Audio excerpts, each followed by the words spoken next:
अखण्डमण्डलाकारं व्याप्तं येन चराचरं तत्पदं दर्शितं येन तस्मै श्रीगुरवे नमः। अज्ञानतिमिरान्धस्य ज्ञानाञ्जनशलाकया चक्षुरुन्मीलितं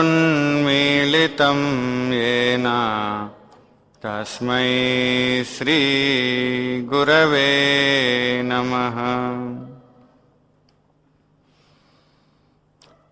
गुरुर्ब्रह्मा गुरुर्विष्णुः गुरुर्देवो महेश्वरः गुरुरेव परं ब्रह्म तस्मै श्रीगुरवे नमः।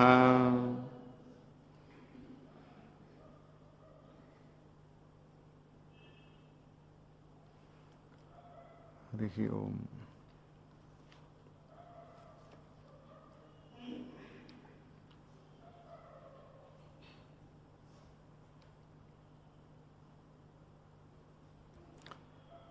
सकल जीव सृष्टिकर्ता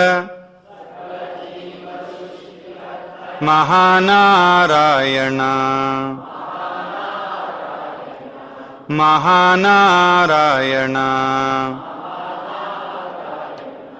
सकल जीव सृष्टिकर्ता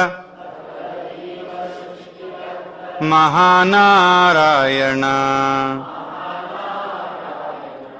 महानारायण सर्वजीवान्तर्ज्योति सर्वजीव अन्तर्ज्योति महानारायण महानारायण सर्वकर्म साक्षिरूप सर्वकर्म साक्षिरूप महानारायण महानारायण सर्वकर्म फलदाता सर्वकर्म फलदाता महानारायण महानारायण सकल जीव सृष्टिकर्ता महानारायण महानारायण सर्वनाम सर्वरूप सर्वनाम सर्वरूप मायातीत ब्रह्मरूप मायातीत ब्रह्मरूप सकलात्मा कांतिदीप सकलात्मा कांतिदीप हरति सकल घोर पाप हरति सकल घोर पाप నమో నారాయణ మహానారాయణ నమో నారాయణ నమో నారాయణ మహానారాయణ మహానారాయణ సర్వనామ సర్వరూప నమో నారాయణ మాయాతీత బ్రహ్మరూప నమో నారాయణ సకలాత్మా కాంతిదీప నమో నారాయణ హరతి సకల ఘోర పాప మహానారాయణ సర్వానంద దివ్య రూప సర్వానంద దివ్య రూప మహానారాయణ మహానారాయణ నమో నారాయణ నమో నారాయణ మహానారాయణ మహానారాయణ రామనారాయణ రామనారాయణ రమనారాయణ రమనారాయణ మహానారాయణ సకల జీవ సృష్టికర్త Mahanarayana Mahanarayana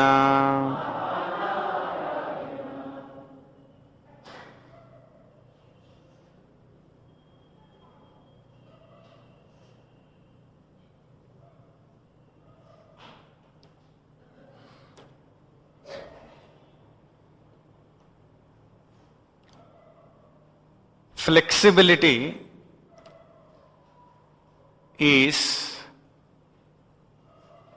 the quality in relationships which makes things look smoother and softer. Rigidity and stubbornness, on the other hand, makes small things look big, make the possible look impossible, make the achievable look unachievable. So flexibility is a very important quality that is to be cultivated by you and I. Another important thing is flexibility in connection with our past, our present and our future. This is very important. The past, which is already existing, we were responsible for whatever past we have accumulated, the karmic past that is there, and that is meeting us in the present. We are meeting the past in the present because this present is a product of the past. So we are meeting the past in the present, and when we are meeting the past in the present, it looks that the past is rigid, the past is very strong enough to attack us and to put us down in the present. The important thing here is that past which we are meeting now in the present can be made flexible in the present, because it is meeting us right now. Here, when it is meeting us with the force, with the energy, with the momentum that is set by our own doings in the past. But that force, that momentum, that energy can be lessened.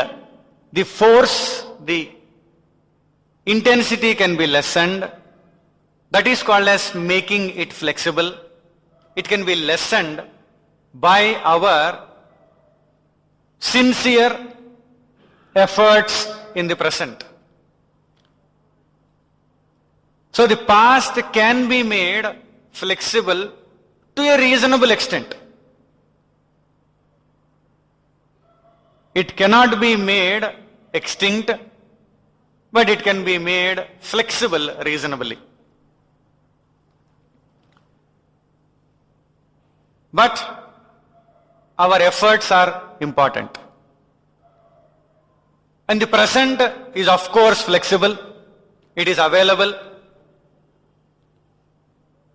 and total responsibility and opportunity and authority is with us to shape it, to mold it as we want to mold it. It is flexible, present is very much flexible. But we should take up the responsibility with the understanding that it is flexible. The future is certainly flexible. Our future is very much flexible. It depends upon what we do in the present. So with the spiritual understanding and with the spiritual wisdom, we will gain the strength to meet the past, to face the past,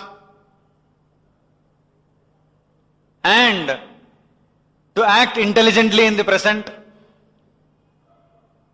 and shape a beautiful future. Without the spiritual wisdom and understanding, this will not be possible. And the future, when we say it is flexible, that depends upon the choices that we make in the present. As we make the choices in the present, it starts altering the direction of the future that starts now.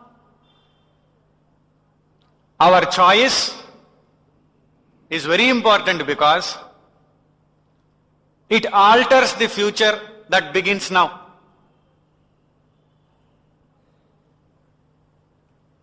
Our choice influences our future. It influences our state of mind in the present, our state of existence in the future, our state of mind in the present. Because our state of existence in the present is ordered by the past. Whatever we are meeting, howsoever we are living, all that is ordered by the past. So, but our state of mind is totally influenced by the present efforts. And our state of existence in the future is totally in our hands. It all depends upon the choices that we make. Someone said, you as you are in this moment hold the key to everything. It is said that we, as we are in this moment, hold the key to everything. Whatever we think possible will become possible. Whatever we think not possible will not be possible. It is connected with the sutra that whatever we hold in our mind becomes our world. Whatever we keep in our mind, we hold in our mind. That not only shapes our world, but it becomes our world. When we are living in this world as it is now, it is because the world is like this, which is surrounding us is like this because we have ordered for it. So whatever we hold in our mind, that will be the world. In fact, even in the present also, that is very much true. It is not only connected with the future, but even in the present. If we hold the understanding in the mind, then there will be peace. There will be strength. There will be comfort. If we hold the knowledge with understanding, we will be able to manage anything that we meet in the present. If we do not hold it, if we hold on to doubt, if we hold on to erroneous cognition, which is also called as delusion, if we hold on to ignorance, then our experiences will be different. Our experiences are connected with what we hold in our mind.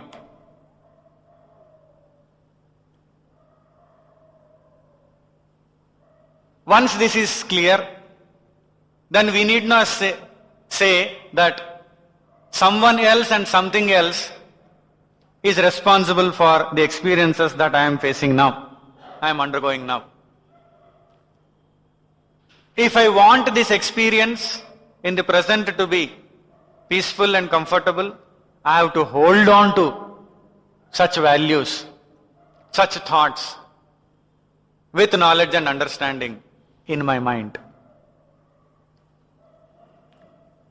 And this process of holding on to one thought, holding on to one concept, holding on to one idea, holding on to one object, holding on to one subject, holding on to the vision, all this is connected with the concentration of our mind, which is directly is the result of the contemplation that we practice. So contemplation is the most important thing. It is focusing our mind on a thought or a concept or an idea or object or subject. Focusing the mind, concentrating the mind, focusing the mind without any hurry in our mind, focusing the mind without any worry in our mind, focusing the mind on any particular thing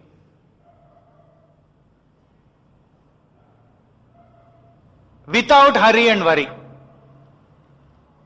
without any rush, without any urgency, without any restlessness,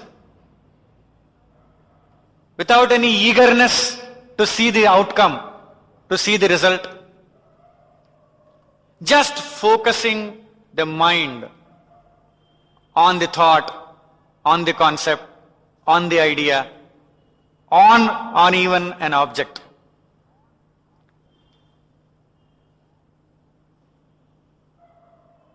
when we develop this in ourselves, we will be able to take complete charge of our present and our experiences, because the experiences happen in the present, and if we take charge of the present, we will be taking charge of the experiences in the present.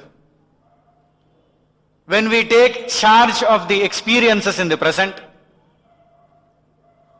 when we can remain unaffected by the things that happen around us, then we will be taking charge of the future and as well as of the past.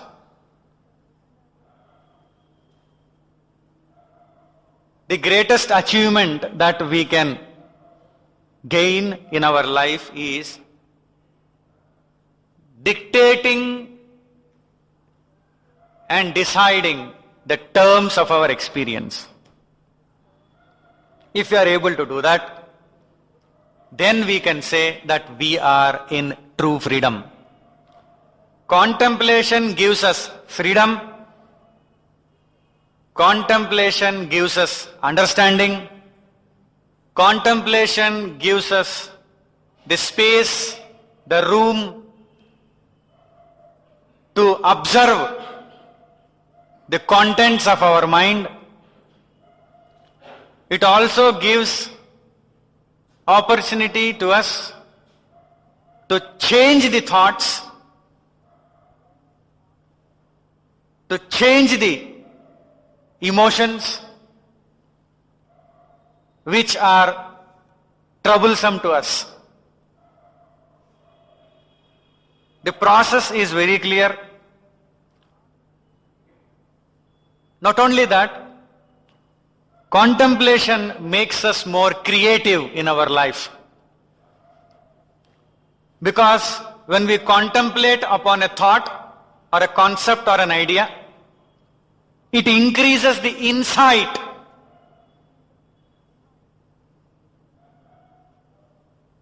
It creates a scope for new meanings to arise. Normally, generally, we know one meaning, a common meaning, a common perception and understanding. But when we contemplate upon that, the very process of the contemplation gives us the insight, takes us into the depth, and shows us a new meaning. That new meaning will thrill us, will inspire us, will make us gain a different outlook about ourselves and about our world. Even normally we can experience this. Whenever we take up any sentence from the scripture or any thought, instead of immediately rushing to conclusion about it, if we give some time and room and focus the attention of the mind without any hurry, without any worry, and we cool attention is given to that thought or concept or idea, slowly we see that we are penetrating into the deeper layers of it, and the hidden things start manifesting out of it. When the layers open up and when the hidden things start manifesting, our life will be totally different. Because the deeper things will show us the way to comfort, peace, joy, success, and happiness. Contemplation gives us the strength to reverse the tendencies. Tendencies are not inevitable, irreversible.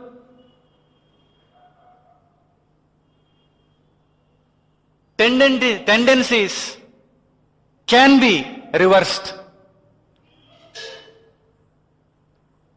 But the process of reversing the tendencies is through contemplation. the focusing of the mind is very important. Contemplation helps us to break the habits. We have developed certain habits which make our life mechanical by taking control of it. We want to get rid of the habits, but we find it difficult every time we take a decision to get rid of the habit. It looks more powerful, more stronger, and every time we feel weak and compromise, it becomes really stronger and starts dominating us more than what it was doing earlier. So simply making decisions and promises to change the habit, to overcome the habit, will not help us. The decision should have the strength to face the habit. The mind that takes the decision should have the strength to face the habit. That strength comes from inward contemplation.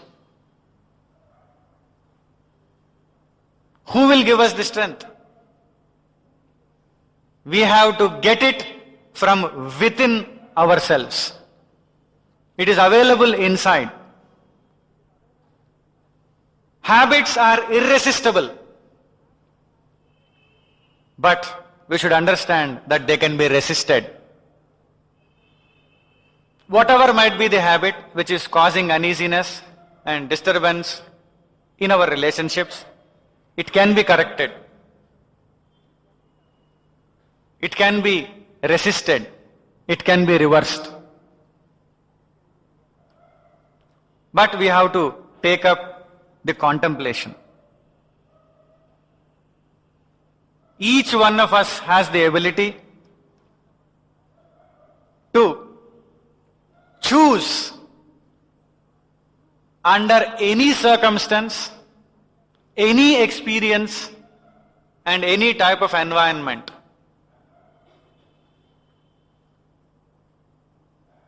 We can't say that this circumstance prevents us from choosing, making our choice. We cannot say this experience prevents us from making any choice, intelligent choice, right choice, healthy choice. We can make the right choice. Whatever might be the experience and circumstance and situation and the environment. But we need the strength within us. That strength comes from contemplation. When we focus our mind. As of now, the mind is running after many things. It is in a state of agitation, and it is not ready and prepared to focus. But if we train it through contemplation repeatedly, then we will understand the truth behind the management of relationships. Any emotion that has become a habit to us, getting angry, getting frustrated, getting irritated, rash judgment, fast reactions, that can be countered with an opposite emotion. When two opposite vibrations or waves meet, the negative one gets cancelled.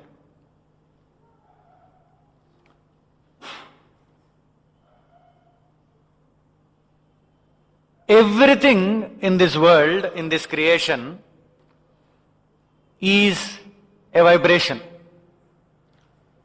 Our thought also is a vibration.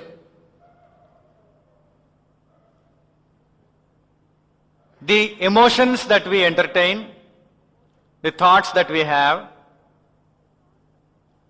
will have a great impact on our diseases, meaning on our health or ill health. Because when we get our organs scanned organs, when they are scanned, because when we want to go for checkup, normally in the checkup the organs are scanned. Internal organs, whatever they are there, the inner organs are scanned. And when there is something which is noticed, they name it and they start giving treatment, or they say, not yet. We couldn't notice anything. But if anything is noticed there, how it appears there, that is very important. How it appears. Who places that particular disease or irregularity in that organ, or malfunctioning in that organ? Who places it there? See, the organs, when we go little more deeper, there are cells which shape up these organs. When we make our study more subtle, there are cells. And there are around 60 trillion cells in our body. And if we go still further, there are molecules. And still further, there are atoms. And still further, there are microparticles or subatomic particles. These particles are in a state of vibration. Subatomic particles, atoms, molecules, cells, all are influenced by vibration. And then they influence the organs. That influences the body and our health. The negative emotion that we keep in our mind, the negative thought that we keep, it starts influencing the vibrations of the microparticles. And someone made a study and said, as human beings, we vibrate 570 trillion times per second.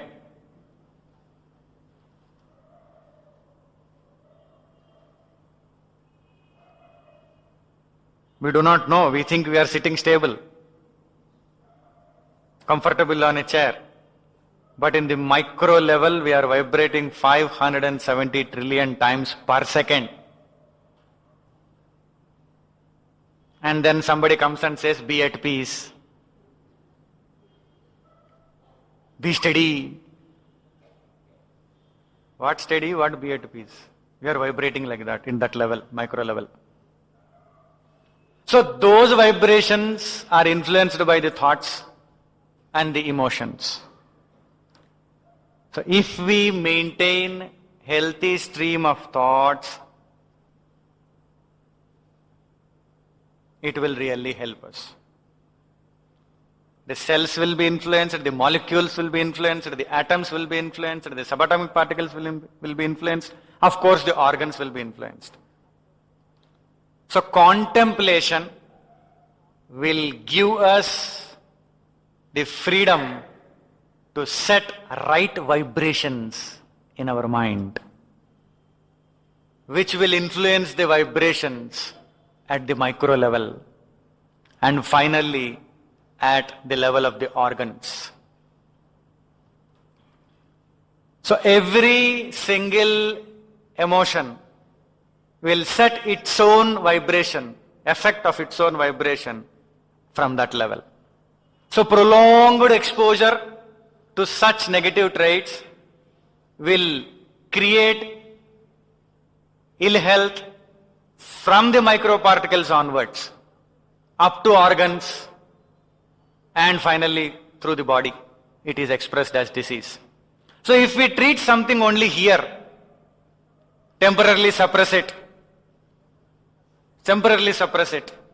it will not really cure it. The cure has to start from that deeper levels. So the change has to happen here. So what we feel and what we think are very important. If at all we take charge of what we feel and what we think, we can assure ourselves of good health. If we say other person is responsible for what I feel, other person is responsible for what I think, others are responsible for what I experience, we are leaving our health in the hands of others. Not a healthy hands, huh? We are giving our health into destructive hands. See how important it is for us to take charge of ourselves. So important it is in life to really look at these very important aspects. There are many kinds of emotions that influence us. If we do not know the art of contemplation, we will be left with a lot of depressions. Once a priest went to a counselor. A priest went to a counselor because he was having depressions. And the counselor had few sessions, analyzed the entire personality and said, your depressions are because of your repressions and suppressions. So all that I advise you is go to a nightclub once and have a night out there. Go to a nightclub and have a night out there. And that is the best way to come out. Because I see, I've analyzed in these few sessions, what is the cause for all this depression? That is your repression and suppression. And the counselor is advised. So the priest went to the nightclub in disguise. Naturally, in disguise. And when he was sitting on the table and watching all the fun going on, another person came there and sat. In such places, people make easy friends because sometimes in the dose of intoxication, everybody will look very good. Everything looks enchanting. So somebody came and sat there and then offered a drink to him, this priest. I said, wow. And then he took. Then afterwards they went on discussing eating, getting intoxicated, eating, intoxicated, and then they went around and danced for some time. And then came back and sat. And then again got one more round of drinks and one more round of drinks and went on and on. Then in the early hours, finally the time has come to pay the bill. So the bill was brought. And this priest was about to pay it. The other person said, no, priest, no. You cannot pay the bill. This priest was shocked. Because all the while he was doing all that because he thought he is in disguise, and then other person did not know what he is, who he is, and he was giving a release to his suppressions and repressions. And now when he said, no priest, no, you should not do it, he was shocked. Hey. For a few seconds, all the power of intoxication became extinct. Utar gaya pura. Then he said, how do you know me? The other person said, I am the head priest.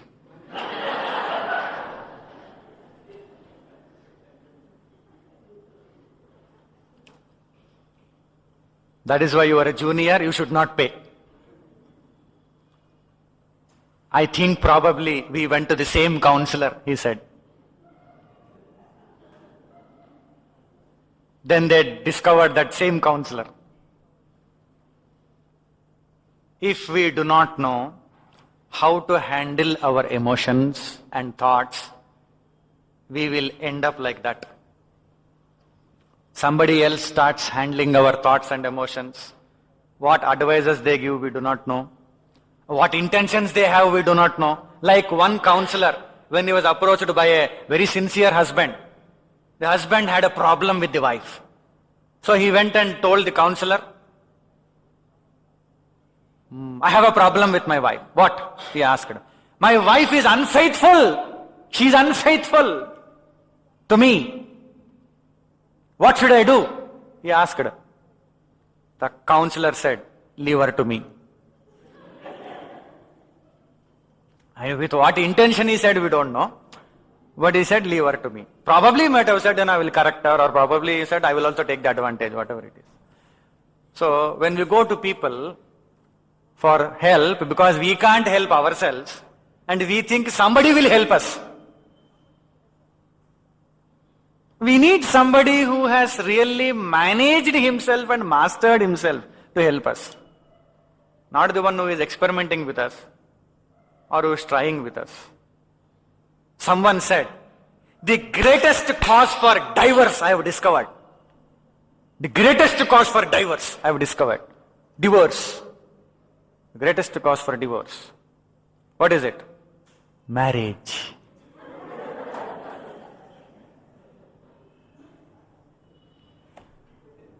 If that is the greatest cause for divorce, and if we have to avoid divorce, we have to avoid marriage, that is not a solution. If some counselor gives such a solution, it is only born out of a confused mind. It is not born out of an intelligent mind. So how we manage ourselves is very important, because we hold the key to everything that is connected with us. A thought that looks very powerful, an emotion that looks very dictating, all these things can be managed when we go through the process of contemplation. It makes us not do anything in a hurry and anything to harm ourselves or harm others. One patient was advised by a doctor to get the urine tested. So, he collected it in a bottle and he took it to a pathological laboratory. And there he gave it, and the other person took it and was about to paste some sticker on it and write and all that. And suddenly that person discovered, and then he told this man, "Hey, this is not urine, this is apple juice. This is apple juice." And he was surprised. He said, "Oh God, then what did I give to the guest who came in the morning?"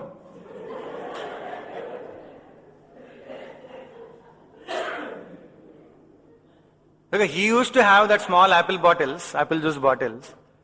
So he collected that by mistake, habit, I think he placed it amidst them by mistake. And he gave this to the other person, stating that it is an imported apple juice. So that fellow must have thought, what is it taste like this? Imported, probably imported. And he also did not say anything because it is imported, who knows. Sprinkling apple juice, something. Whatever it is. So, when we are taken over by passing thoughts and chasing emotions, we will not know what we are doing, whether it is properly done or not properly done. To take charge of our life, we need to look at ourselves, at our thinking, at our feeling very keenly. What we think, what we feel. One wife was telling to her friend, nowadays, because I am tied up with a lot of work and I am involved in so many organizations, I am taking the help of my husband for cooking for dinner parties. But I noticed one thing. People are becoming more divine. Because whenever he cooks, the people, the guests, not only pray before the meal, but they pray after the meal also. They offer prayers to God after the meal, very sincerely. They are becoming more divine. They are offering, so they will invoke God, please take care of us. We have already eaten, please take care of us. But she thinks he is making them more divine. Proper thinking is necessary in our actions and interactions. Of course, reactions. So contemplation gives us that beautiful insight. Contemplation makes us look very deeply at ourselves. It makes us feel stronger to change any thought that is there in the mind, any emotion that is upsurging inside us. So contemplation upon higher things is very important in our life. And after contemplation, meditation is the most important thing. Meditation connected with changing these things. See, if there is an emotion, contemplation makes us focus at it, study it, observe it, have the freedom to look at it, face it, analyze it, and try to find a solution for it. All that contemplation can do. But the energy, the real energy for that contemplative mind to achieve what it wants to achieve comes from meditation. Going beyond the emotion, going behind the emotion, going into that state of silence and bringing the silent energy,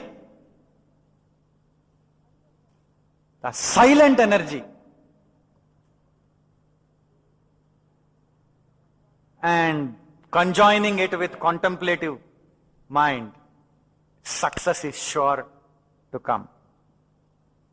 We need that silent energy.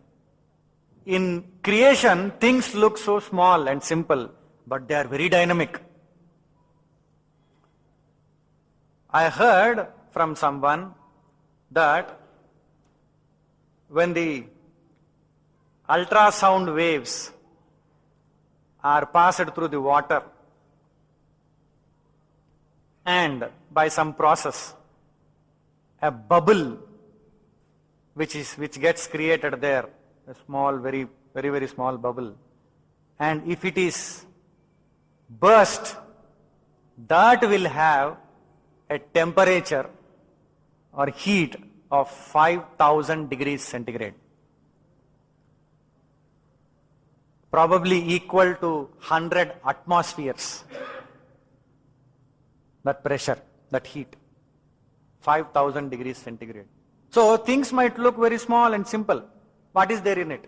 But that might be a storehouse of a great potential. Similarly, for the people who are identified with the thoughts and emotions, silence looks a cheap thing. Silence means non-productive thing. But all productivity comes from that silent levels only. All creativity comes from that silent levels. So contemplation will lessen the speed and force of the emotions and thoughts. It becomes easier for us, and then we can get into meditation. Once the force is lessened, once we have the freedom to look at it, to shape it, to change it, then we can even have the freedom to leave it aside and sit there silently without it. Sitting there silently without that emotion and thought, we will gather a lot of cosmic strength and energy, because we will be connected with the divine source, cosmic source. And when we come out of that state, we will carry that silent energy. And then we add it onto our contemplative mind. Then whatever we try to do, we will achieve a success. Otherwise, that mind, which is fully influenced by so many negativities, it can't even have happiness. It can't even enjoy happiness properly. It can't enjoy happiness. It is said in the scripture, Kama krodhau lobha mohau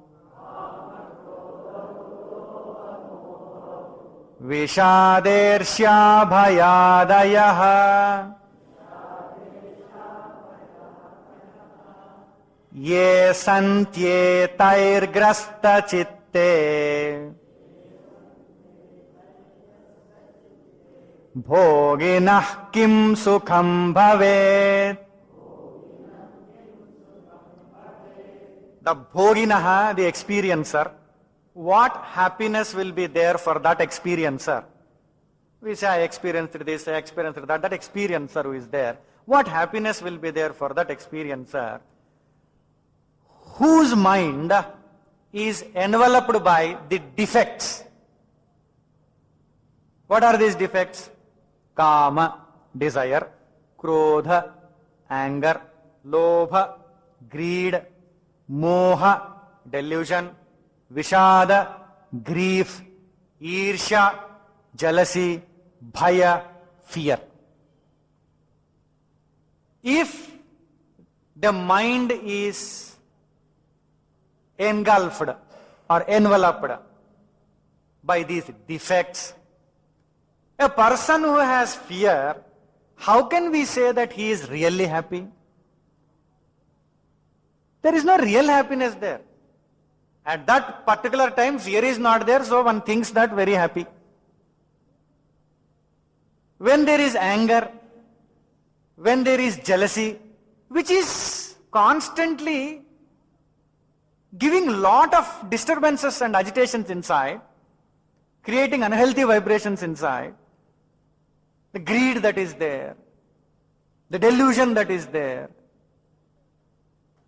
the anger that is there, which is creating that unhealthy vibrations inside, how can that experiencer have happiness?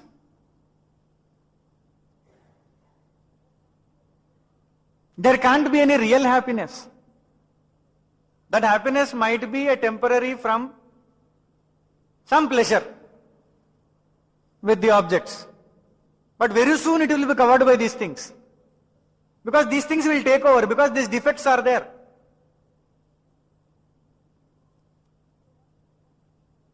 So what should be done? One of the methods is contemplation and meditation, making the mind free from defects and all.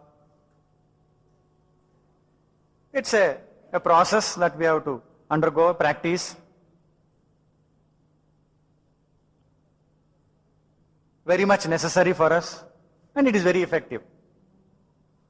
But there is another thing which makes us feel that achieving a defect-free mind is very easy, or at least not to have the affect and effect of the defect of the mind is possible.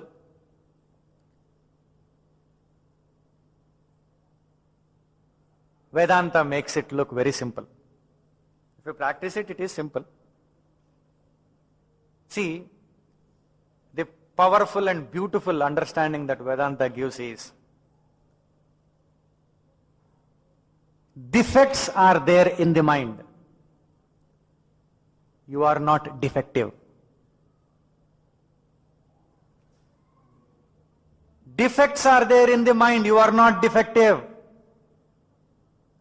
Contents of the mind can have effect, but you are not affected. How to know this? That understanding is given here. Avacchinnaschidatmasau svato necchati kinchana na bhunkte sukha dukkhe cha tasminnaropyate khilam. Avachinna Chidatma Asau, the conditioned consciousness, they are making difference, the rishis are making difference between the mind and the conditioned consciousness. The mind has the reflection of the consciousness in it. That reflection of the consciousness, like the reflection of the sun in a pond, is conditioned by the pond. It looks conditioned by the waters in the pond and the pond. Similarly, the reflection of the consciousness in the mind looks conditioned.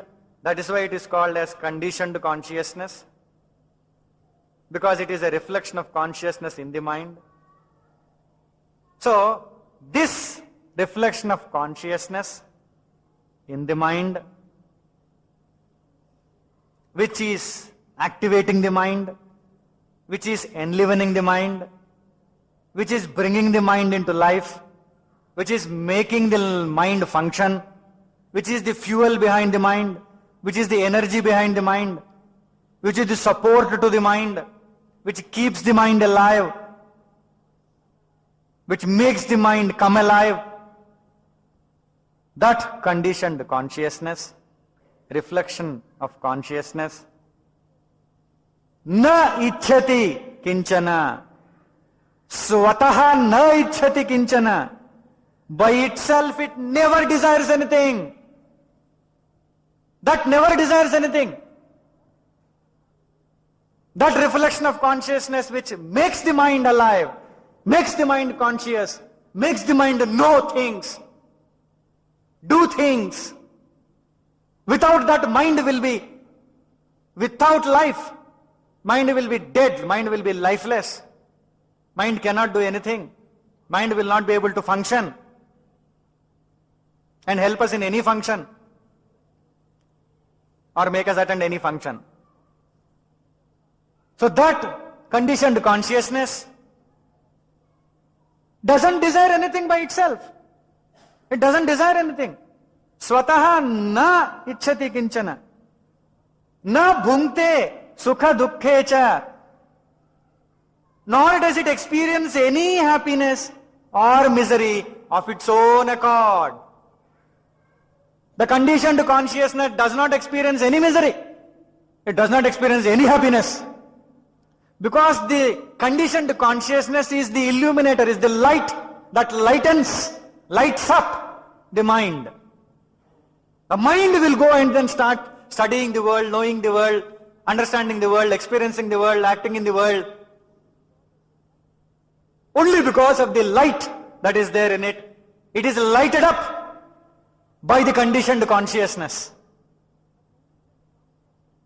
That conditioned consciousness, it neither desires anything by itself, nor experiences any happiness or misery of its own accord.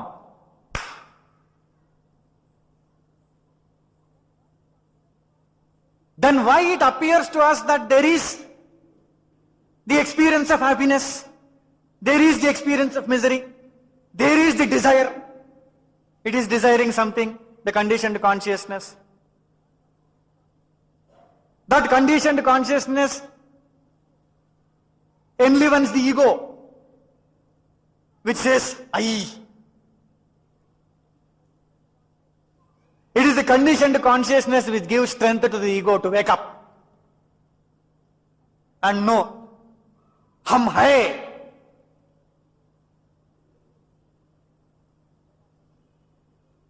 And thereafter fight with everybody and say, I am there. I am. So that conditioned consciousness doesn't experience any happiness or misery, but it looks it is experiencing.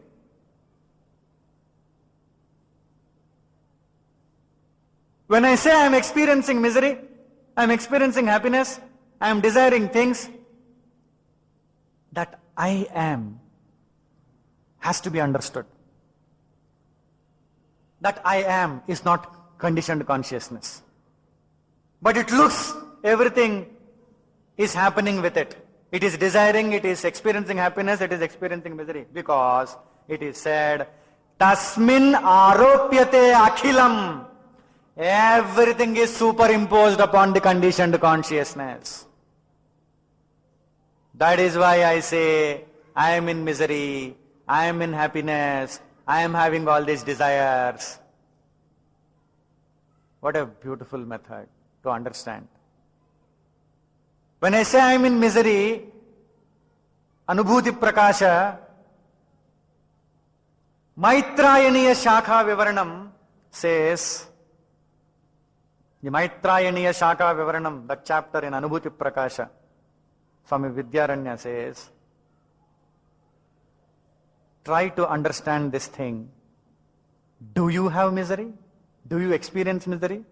If you say you are experiencing misery, what is that which has the misery? What is that you say as you? You has to be that conditioned consciousness. If you are saying you as something else, you do not have the proper knowledge. Who is the actual experiencer of happiness and misery? If the conditioned consciousness is not, who is that experiencer? That is answered. Ahankarotra chidyuktaha karta bhokta hridi sthitaha manontah karanam sthitva hrudi vrittya bahivrajet. It is actually, see, the karta, the agent of action, the doer, and the bhokta, the experiencer, the enjoyer of the result of the action. The bhokta, the experiencer, the karta and the bhokta, the agent and the experiencer, is the internal organ. It is the mind that is inspired by chidyukta anta ahankarotra. The ahankara, the ego, which is there inside, which is inspired by the reflection of consciousness in it. The mind, the ego, the chitta, the ahankara, all together are called as mind, or called as ahankara here. So that is enlivened by the reflection of the consciousness. That ahankara, that mind, is the agent of action. Who says, I am doing it, is the experiencer of the result of the action. Who says, I am experiencing it. So that experiences happiness, that experiences misery, that desires, that gets into the agency of the action. The agent suffers good and bad results, not the one who is inspiring the mind, the ego. So, not even conditioned consciousness. Conditioned consciousness also is not the agent, is not the experiencer, is not the sufferer. What about the unconditioned consciousness? What to say about that consciousness which is not even called as conditioned consciousness? The conditioned consciousness we say because it's a reflection in the mind. It has got the illumining principle, it is illumining. Even that is not the agent, that is not the doer, that is not the enjoyer. But it is enlivening this mind, intellect, equipment. The mind, the intellect, the memory and the ego. It is enlivening the mind, intellect, memory and the ego. It is here there is the birth of agency in them. There is experiencer, there is doer. The doer is here, the experiencer is here. The defects belong to this. The emotions belong to this. Not to the one who is enlivening this. And Anubhuti Prakasha says, you are the enlivener. You are the illuminator. You are the light. You are the inspirer. You are that because of which all these function. The mind functions, the ego functions, the memory functions, the intellect functions. You are that. With this spiritual understanding, when we look at the emotion, that is why I said in the beginning emotion will not allow us to look at it. We need contemplation, then meditation. But with scriptural understanding alone, that meditation will be fruitful, contemplation will be effective. Next time when that emotion comes, instead of saying, you caused this emotion, you caused, because of you it is there. If we know, I am suffering, I am suffering, I am suffering, I say, what is this suffering? It is the mind. It is the ego which is saying, I am the experiencer and the doer. The ego. I am not the ego. I am different from the ego. I am there enlivening the ego, enlivening the mind. I am not the mind, not the ego. Right now we can think I am the conditioned consciousness.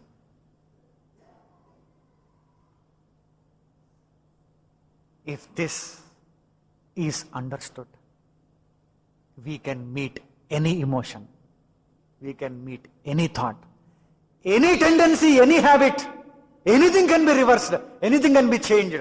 Because we will know that without I, this cannot function. Not that I have these things. I am the one who is enlivening this which is having these things. When I say I am in misery because of you, let us understand this. Let us look at it in this light. I am in misery is wrong. I am enlivening the mind which is in misery is right. You have hurt me badly is wrong. You have hurt that mind, that ego which is enlivened by I. I am that conditioned consciousness as of now. Reflection of consciousness.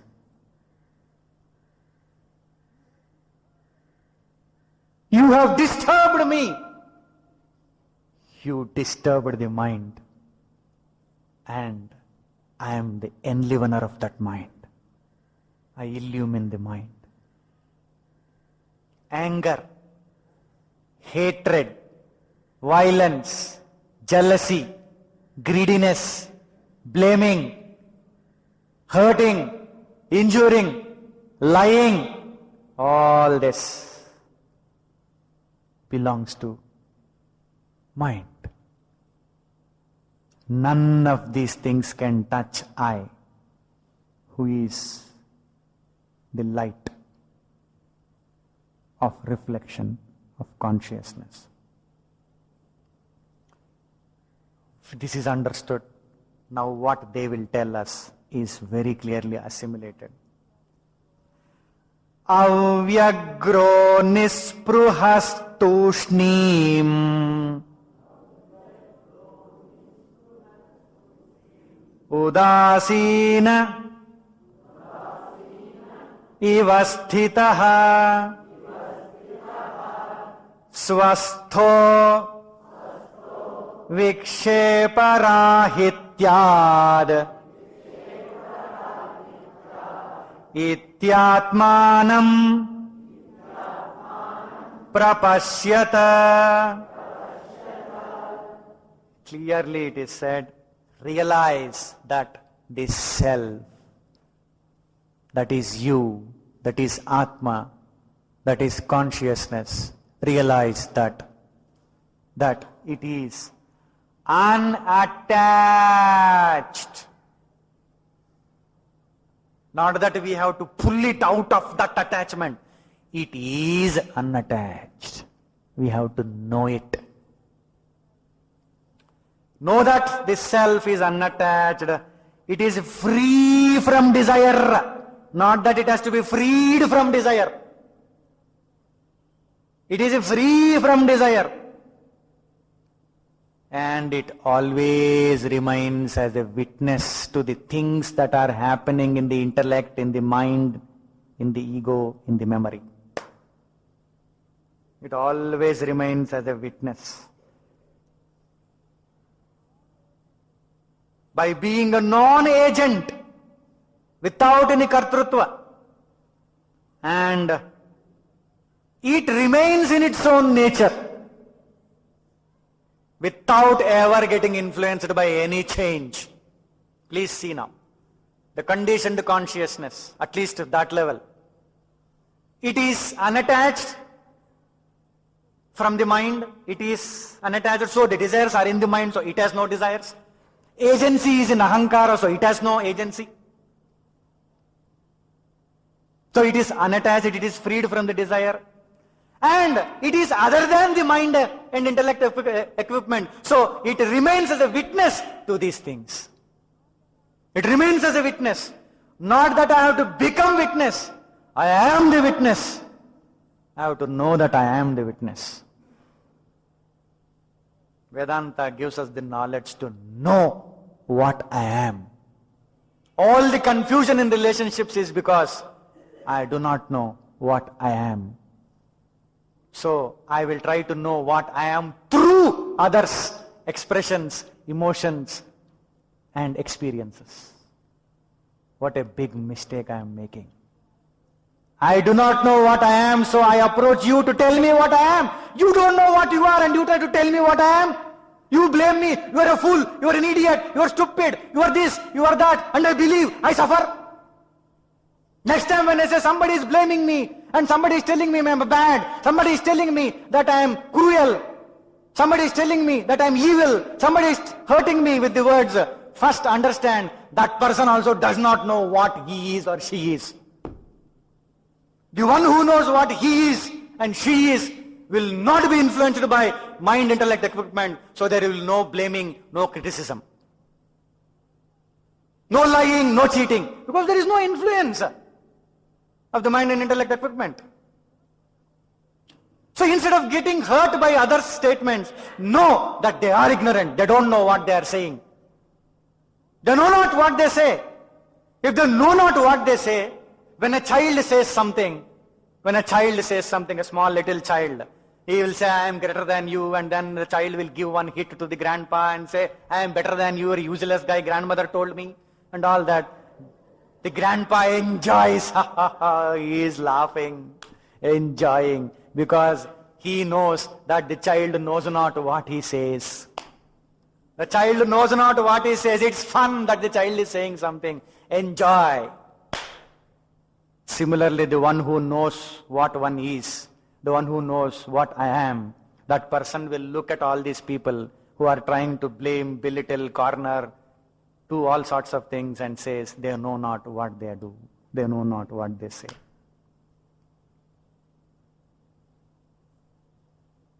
So I am totally unaffected by these things. So this conditioned consciousness is unaffected by any change that is happening around it. It is not affected by it. There is no change in it. Change is in mind, change is in intellect, change is in ego, change is in memory. Change is not in conditioned consciousness. It is ever free.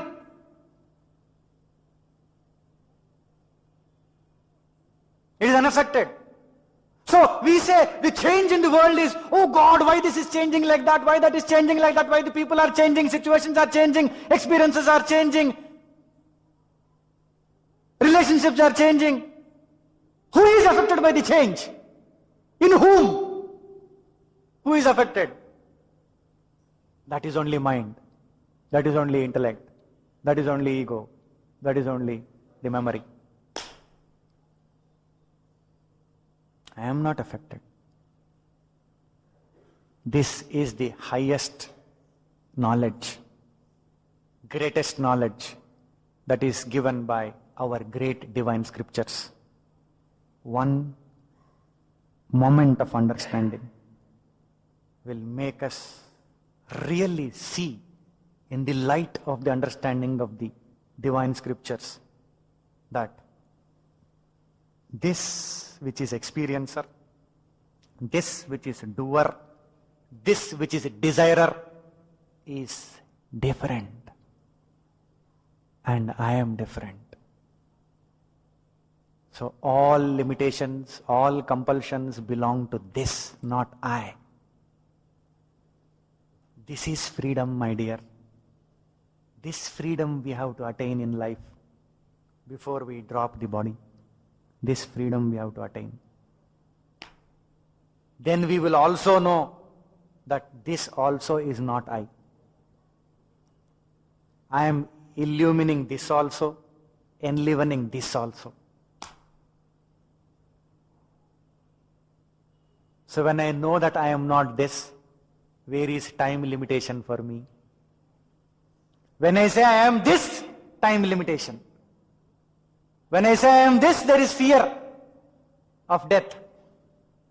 When I know that I am not this, there is no fear. There is no worry about the death. Then comes real security. Such a person is the one who can express love, kindness, compassion, who can really touch the lives of the people and add peace, joy, happiness, growth, progress, and make them evolve.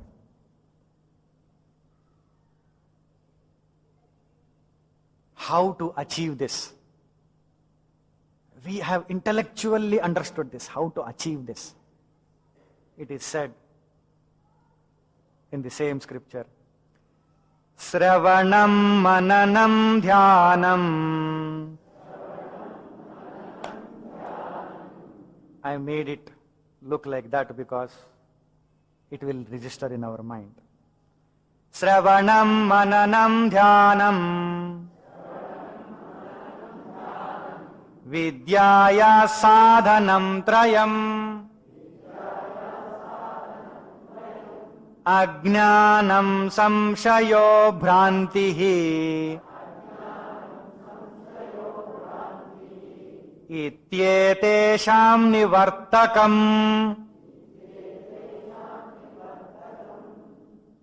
The ajnana, ignorance that we have about ourselves, that I am the mind, I am the ego, I am the memory, I am the ahankara, I am the intellect, that I am the buddhi, manascitta, ahankara, that ignorance, and the ignorance about my true nature, that will be removed by Shravanam. And the doubt that I have about that, the oneness of that, the non-duality of that, that also will be removed by Mananam, and Dhyanam will totally eradicate whatsoever erroneous cognitions that are there. All of them will be eradicated. So the Ajnana, Samshaya, Bhranti, ignorance, doubt, erroneous cognition, all of them will be removed by Shravanam, Mananam, Dhyanam, Vidyayaha Sadhanam Trayam. These three constitute the means to the knowledge of the Atma. These three have the power to remove the Ajnana, Samshaya and Bhranti. They remove them. So what we are doing right now, we are doing the Shravanam, and again when we are thinking, we will be doing the Mananam. It is a reflection and as well as contemplation. And then finally Dhyanam, meditation. today's whole topic revolved around this sloka, contemplation and meditation. How to overcome the emotions, change the emotions, change the thoughts, and become more effective in life. So, in the light of this understanding, at least once we can try at that moment when we are feeling heaviness inside and say, I am undergoing this. Bring these thoughts to the mind. Read it, remember it, think of it, and then see. Immediately we will see that I am different and this is different. As a human being, when we have taken birth, the most important thing that we have to achieve before we drop off this body is this understanding. With this understanding, we can relate with anyone. We can have any number of relationships, and we will only add to their evolution, to their progress, to their joy, to their peace. Our presence itself will make them feel happy. Let us become or be like that. Let us be like that. Harihi Om.